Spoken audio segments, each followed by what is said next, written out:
ಈಗಾಗಲೇ ಚುನಾವಣೆಗಳನ್ನ ನೋಡಿದ್ದೀರಾ, ಕರ್ನಾಟಕದ ರಾಜಕೀಯ ತುಂಬ ಚೆನ್ನಾಗಿ ಗೊತ್ತು. ಎಲ್ಲೋ ಒಂದು ಕಡೆ ಇವತ್ತು ರಾಜಕೀಯಕ್ಕೆ ಬರಬೇಕಂದ್ರೆ ಜನ ಮುಖ್ಯನಾ, ಹಣ ಮುಖ್ಯನಾ, ಗುಣ ಮುಖ್ಯನಾ?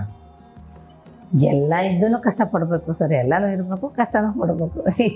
ಒಂದಿಲ್ಲ. ನಮ್ಮ ಶಿವಮೊಗ್ಗ ಜಿಲ್ಲೆ ಸ್ವಲ್ಪ ಡಿಫ್ರೆಂಟ್ ಆಗಿದೆ ಅಲ್ಲ. ಓಕೆ, ಎಲ್ಲನೂ ಇರಬೇಕು ಇಲ್ಲಿ. ನಾವು ಜನಗಳ ಮಧ್ಯನೂ ಇರಬೇಕು, ದುಡ್ಡು ಇರಬೇಕು, ಎಲ್ಲನೂ ಅನಿವಾರ್ಯ, ಏನೂ ಮಾಡೋಕ್ಕಾಗಲ್ಲ ರಾಜಕಾರಣ. ಓಕೆ, ಬಿಜೆಪಿಗೆ JDS ಅನಿವಾರ್ಯತೆ ಇತ್ತಾ, JDSಗೆ ಬಿಜೆಪಿ ಅನಿವಾರ್ಯತೆನಾ? ಯಾರು ಅನಿವಾರ್ಯತೆ ಅಂತಲ್ಲ ಸರ್, ಎಲ್ರಿಗೂ ಅವರದೇ ಆದ ಶಕ್ತಿ ಇದೆ. ಓಕೆ, ನಮ್ಮ ಜನತಾದಳಕ್ಕೂ ತಂದೆ ಆದ ಒಂದು ಶಕ್ತಿನ ಮದ್ದಿಂದನೂ ನೋಡ್ಕೊಳ್ತಾನೆ ಇದ್ದೀರಾ. ಜನತಾದಳದ ಇತಿಹಾಸ ಪುಟ ತೆಗೆದು ನೋಡಿದ್ರೆ ಯಾವಾಗಲೂ ರೈತರ ಜೊತೆ, ರೈತರ ಬಗ್ಗೆನೇ ಯೋಚನೆ ಮಾಡ್ತಕ್ಕಂತಹ ಪಕ್ಷ ನಮ್ಮದು. ರೈತರ ಸಾಲ ಮನ್ನಾ ಮಾಡಿದ್ದೇನಾದ್ರೂ ಇತಿಹಾಸದಲ್ಲಿ ಇದೆ ಅಂದರೆ ಹಿಂದೆ ರಾಮಕೃಷ್ಣ ಹೆಗಡೆ ಅವರು ಇದೇ ಪಕ್ಷದಲ್ಲಿ CM ಇದ್ದಾಗ ಮಾಡಿದ್ದನ್ನು ಈಗಲೂ ಜನ ಹಳ್ಳಿಗಳಲ್ಲಿ ಬಹಳಷ್ಟು ಕಡೆಗೆ ನೆನೆಸ್ಕೊಳ್ತಾರೆ. ನಂತರದ ದಿನಮಾನಗಳಲ್ಲಿ ನಮ್ಮ ಮಾಜಿ ಪ್ರಧಾನಿಗಳು ಸನ್ಮಾನ್ಯ ದೇವೇಗೌಡರು ಏನು 11 ತಿಂಗಳು, ಕೇವಲ 11 ತಿಂಗಳು ಅವರು ಪ್ರಧಾನಿಗಳಾಗಬೇಕಾದಂತಹ ಯೋಗ ಸಿಕ್ತು.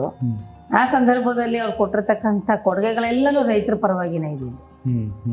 ಈ ಸಬ್ಸಿಡಿಗಳನ್ನ ಇಂಟ್ರೊಡ್ಯೂಸ್ ಮಾಡಿದ್ರು, ಮಿನಿ ಟ್ರ್ಯಾಕ್ಟರಿಗಳಿಗೆ ಇರ್ಬೋದು, ಮತ್ತು ಸ್ಪ್ರಿಂಕ್ಲರ್ಸ್ಗಳಿಗೆ, ಹೀಗೆಲ್ಲ ಹಲವಾರು ಸಬ್ಸಿಡಿ, ರೈತರಿಗೆ ಗೊಬ್ಬರಗಳಿಗೆ, ಬೀಜದ ಮೇಲೆ ಸಬ್ಸಿಡಿ, ಇವನ್ನೆಲ್ಲ ಇಂಟ್ರೊಡ್ಯೂಸ್ ಮಾಡಿ ರೈತರನ್ನ ಆರ್ಥಿಕವಾಗಿ ಸಬಲರನ್ನ ಮಾಡೋ ನಿಟ್ಟಿನಲ್ಲಿ ಪ್ರಯತ್ನ ಪಟ್ಟರು. ಮತ್ತು ಹೆಚ್ಚಾಗಿ ನೀರಾವರಿಗೆ ಹೆಚ್ಚು ಒತ್ತು ಕೊಟ್ಟರು ಅವರು ಅವರ ಅಧಿಕಾರದ ಅವಧಿಯಲ್ಲಿ.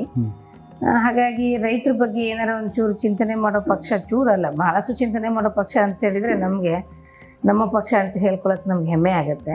ಅವ್ರು ಸಿಕ್ಕಿರೋದೇ 11 ತಿಂಗಳು. 11 ತಿಂಗಳಲ್ಲಿ ಇಷ್ಟೆಲ್ಲ ಮಾಡಿ ಜನರ ಮನಸ್ಸು ಗೆದ್ದರು ಇಡೀ ದೇಶದ್ದೇ. ಹಿತ್ಲು ಗಿಡ ಮನೆ ಮದ್ದು ಅಲ್ಲ ಅನ್ನೋ ರೀತಿಯಲ್ಲಿ ನಮ್ಮ ಕರ್ನಾಟಕದ ಜನತೆಗೆ ಅದರ ಬೆಲೆಗೆ ಅರ್ಥ ಆಗಿಲ್ಲ ಅಂತ ಹೇಳ್ತೀನಿ.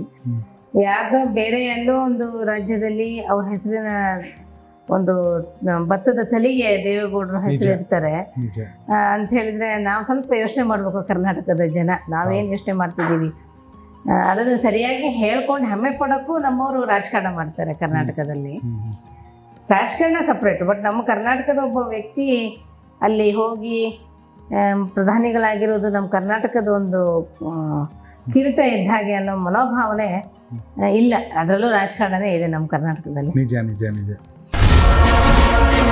ಕನೆಕ್ಟ್ ಕರ್ನಾಟಕ, ಇದು ನಿಮ್ಮ ನೆಟ್ವರ್ಕ್.